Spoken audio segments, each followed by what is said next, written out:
So what you will have heard in being shown around this remarkable building is something of the origins of the cathedral for Liverpool. I think it's important to say that, of course, this is a building that was dreamt of and conceived in the 19th century, at a time when Liverpool was one of the richest cities in the world, and it was also one of the most religiously divided cities in Europe. This cathedral was not the first cathedral in Liverpool. There was an earlier Anglican church which was designated the cathedral for the first 50 years of the life of the diocese. But the first cathedral in Liverpool was a Roman Catholic church. And that, I think, rather sets the scene for why it was that the Church of England people of Liverpool felt compelled to build on such a scale. They were proving a point. The original Liverpool Cathedral was a converted Georgian parish church, St. Peter's Church on Church Street in the middle of the city. There is no trace of that building any longer. In a very unsentimental way, it was knocked down, razed to the ground, and the site sold to build shops in the 1920s, and the money invested for the building fund for this place. That was a very small building with galleries. Many of you will be familiar with the kind of building I'm talking about, a Georgian parish church, into which galleries have been added to fit as many people as possible without having to expand the footprint of the building. And it was next to Liverpool's charity school, the Blue Coat Hospital. And the old Blue Coat building is still down there. That was an orphanage, like many a Liverpool institution founded by slave traders in the early 18th century. And the boys and girls who were part of the Blue Coat Hospital, as in other Blue Coat schools around the country, sang. They gave recitals in St. Peter's Church long before a diocese of Liverpool was ever dreamed of. And so the choral tradition of this place has its roots in the worship of that church. And that history of children who had lost parents and were thrown upon the charity of the people of Liverpool is something that I would hope we haven't lost hold of. It's a complicated and a contested history, but there was good in it, as well as shame around where the funds came from.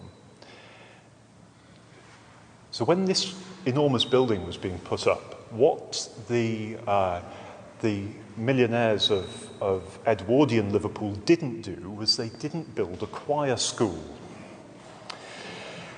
Now, many of you will come from dioceses with ancient cathedrals which have a choir school, some of which go back into the mists of time, back to the very beginnings of the English church. But in Liverpool, that never happened. And that might have been because they were more concerned with building bigger and bigger, and there was definitely a sense that bigger meant better.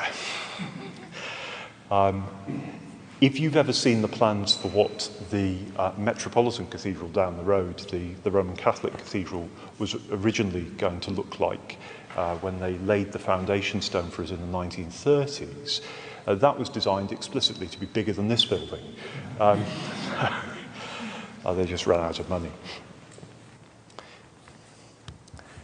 So the choral tradition in that came into this place came from this little church, but it had this in its DNA, this history of giving children who had a very difficult start in life a grounding in church music. And that has continued to this day. Not having a choir school at times in the cathedral's history has been difficult. For there was a period some 20, 30 years ago when the steady stream of families wanting their sons to sing in the cathedral began to dwindle a little bit. The cathedral had never had to work to recruit. And this is a situation that in different ways the church in all kinds of ways is having to wrestle with. What used to happen was that the cathedral used to cherry pick the best choristers from the parish church choirs and was of course resented for it. And then 20 years ago, the first step was to say, well, maybe we'll have to have girls. And I think it was slightly in that spirit. And then there came a turning point when the cathedral could have done something which many other churches have done, which is could have amalgamated the boys and girls choirs. But opinions vary about that as a strategy, but what one observes in some places is that what tends to happen after a little while is that one ends up with a girls' choir. So rather than doing that, and because we didn't have a school, what the cathedral did was realise that it was going to have to be a little more entrepreneurial and a little more humble. And this building does not shout humility. That the cathedral would have to go out and win the trust of people, families, in schools across the city and persuade them that they might want to consider allowing their sons and daughters to come and sing in the cathedral choir. And Liverpool was one of the first places to do that. Everyone's doing it now, because quite a few places that have a cathedral school are finding that that's not quite the carrot it used to be. Because it's quite a big leap, isn't it, to decide if you're not a churchgoer that you want to send your child to a school which is all about a cathedral and that you have to pay for as well. Whereas the threshold in the way that this place began to recruit was lower. So it began with some of the musicians from the cathedral going into primary schools where the teaching of music was becoming rarer and perhaps less valued than it had been. But something that head teachers were a little bit concerned about, felt they should do something about. It's on the national curriculum. And the cathedral was able to say, we'll come and do some sessions for you. We'll get your children singing, because that's a thing that's happening less and less. And surprise, surprise, children love singing. And now I'd love to tell you that we start, with like 5-part bird masses. We don't. It's not how it works. But getting the children singing imparts blows their minds. And then the low threshold would be that then some of those children would be invited to come with children from other schools and sing here in this space. Many of them had never been in here to the cathedral before. And then perhaps to join the cathedral's junior choir, which sings once a week. That's quite a big commitment, but it's not as big a commitment as being a cathedral chorister. Because being a cathedral chorister at a cathedral where there isn't a choir school means that parents are doing a lot of driving. Or, in some cases, we're able to arrange taxis and so on. But it involves a big commitment from the family. So, in terms of the development of the choral tradition here, Simone would be able to testify to this. Just a month or so ago, we had a recruitment day for choristers. Well, in fact, we had a couple of recruitment days for choristers. And the cathedral choir is now at the point where it's so oversubscribed that we've had to start several extra junior choirs just to hold all of these families that are interested and engaged. And we're building relationships with some of the parishes that are interested in the broader sense in singing, in worship. In terms of the prayer book, what I would say is that most of these families that we're encountering have a minimal previous engagement with institutional Christianity. This part of England in the last census was the most Christian corner of England, and that's largely because of the strength of Roman Catholicism around Liverpool. Quite a few of our recruits come from a vaguely ancestral Catholic background, but people are not in the habit of going to church on a Sunday in the way that they were. And so for them to go from no exposure at all to within the space sometimes of a year or 18 months, living in the place is quite remarkable. And evensong is the gateway drug.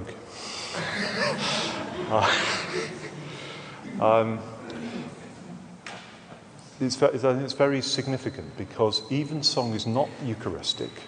So for people who are not baptized necessarily, here's a liturgy which becomes familiar very quickly, which is beautiful, which, to be honest, puts their children in the spotlight, and they can see them developing and growing. Of course, that's going on.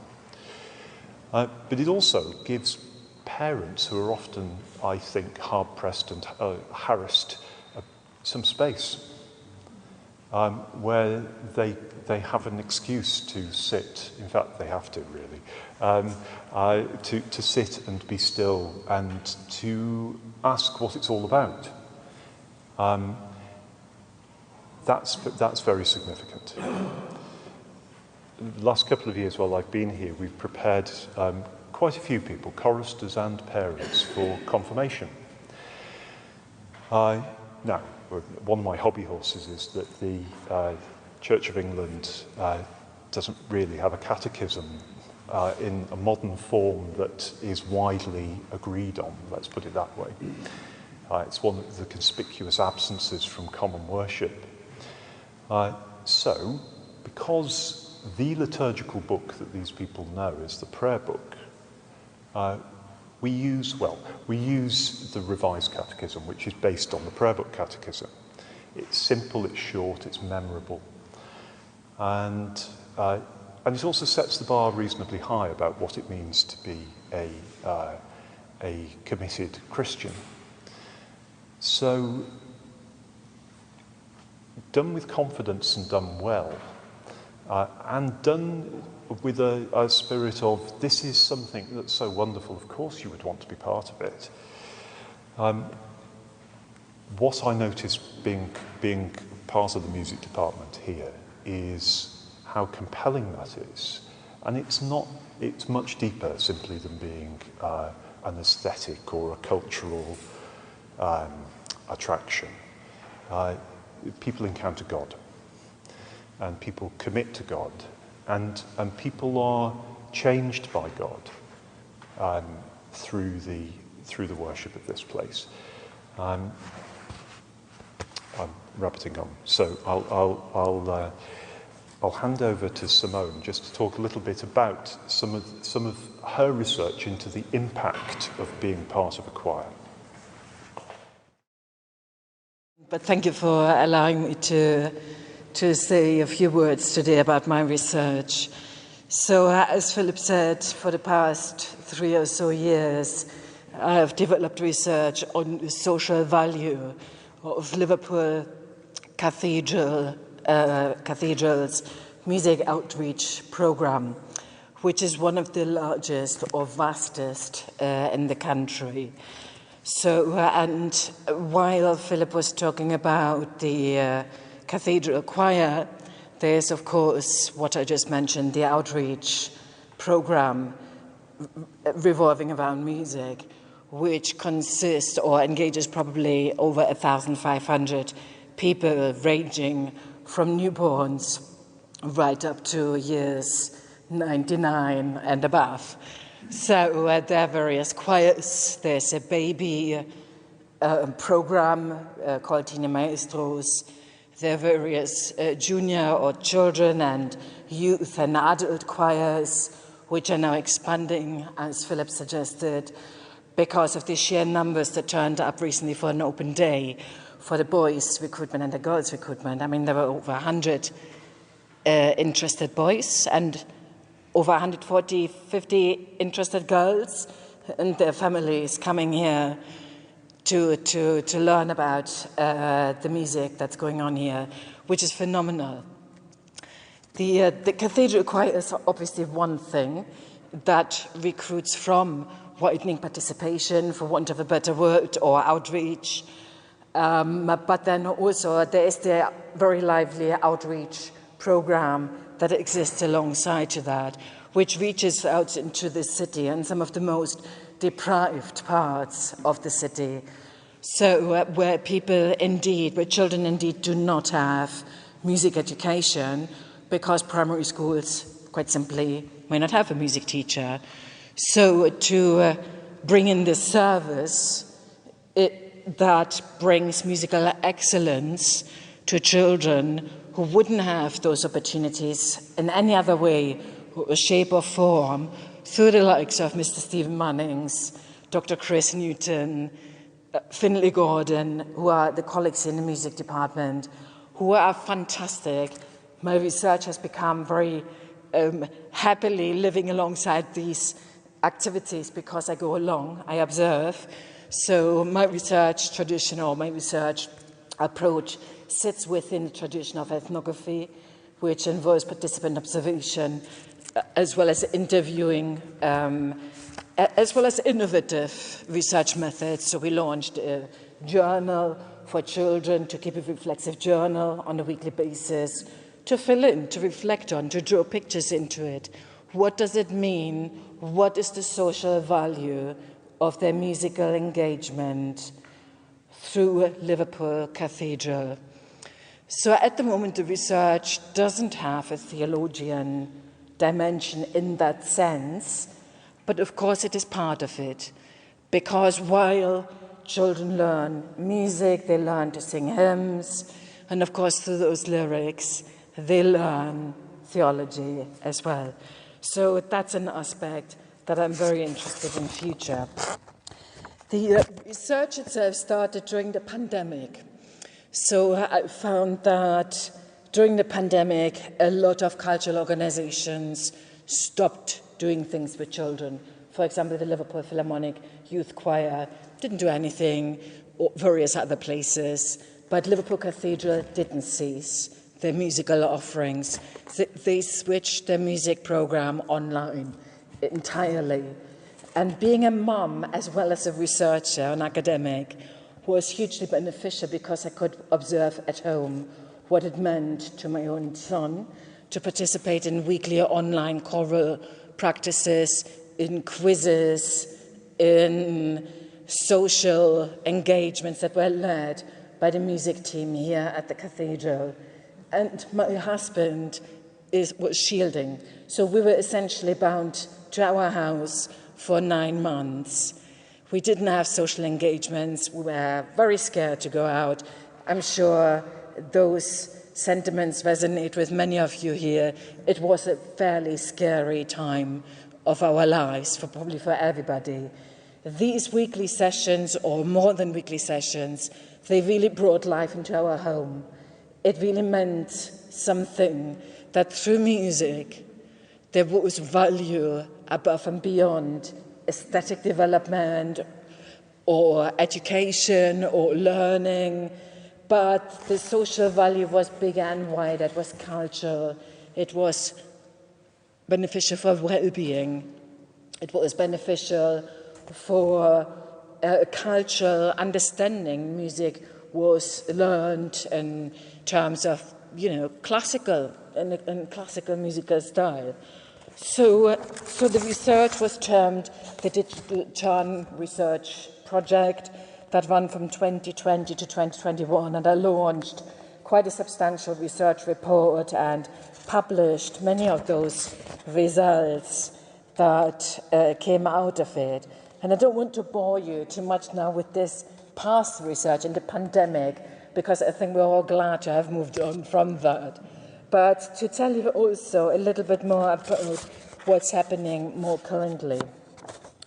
Liverpool Cathedral is offering a school's singing program to 16 primary schools.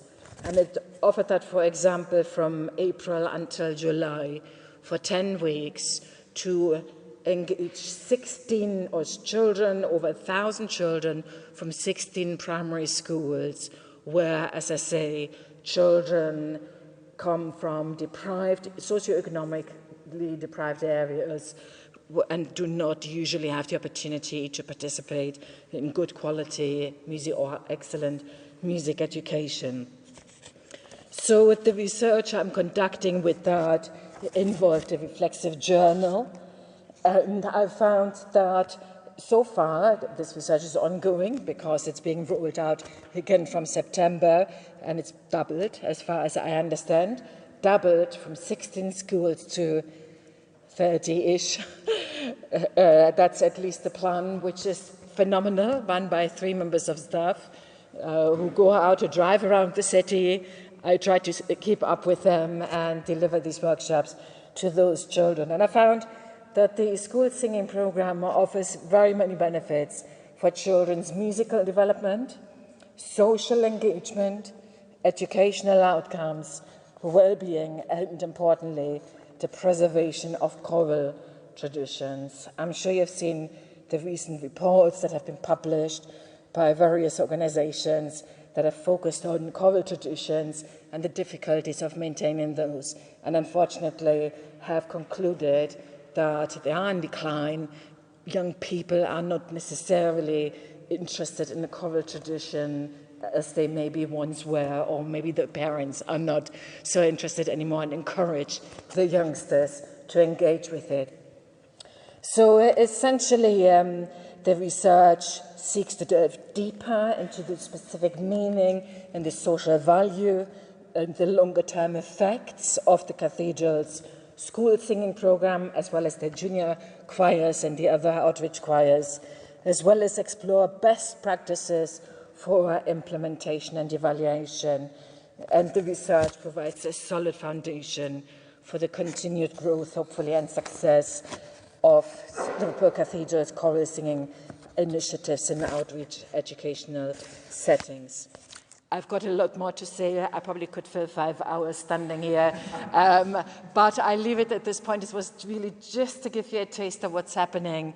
And I'm also proud to say I think Liverpool Cathedral is one of the only cathedrals that has research ongoing into the music programs and the choral tradition more generally. And if you have any questions, please do get in touch.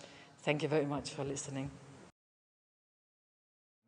What I didn't say before is that although Liverpool Cathedral wasn't given a choir school, we did have a benefactor. And he was a successful son of Merseyside called Francis Nielsen, who emigrated to the United States in the 1920s and made a fortune in the States and left an endowment for the choristers of Liverpool Cathedral, and very carefully didn't give it to the dean and chapter. This endowment is not sufficient to pay for all the music at the cathedral, but is big enough to change the... I was talking with somebody from the church commissioners recently, and they said, yes, this changes the ecology, doesn't it? It does, because this endowment, the fact that this money can only be spent on the choristers of the cathedral, means that a decade ago, when recruitment to the cathedral choir was challenging, it made more sense than it might have done otherwise for the dean and chapter to think we need to make the choir work, because otherwise we lose all this money. And the New York lawyers who look after it are not going to let us spend it on fixing the roof.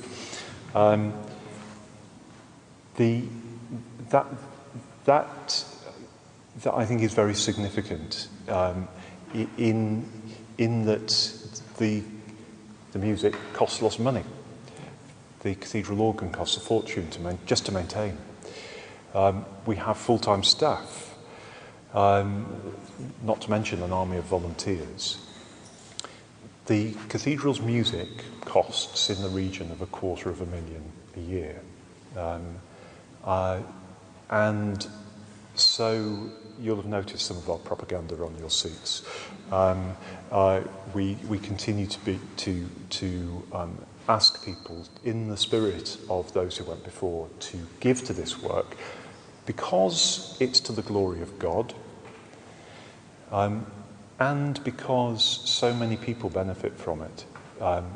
And those of you who were here last year had a taste of that when you saw the cathedral choir walk in Evensong that memorable day.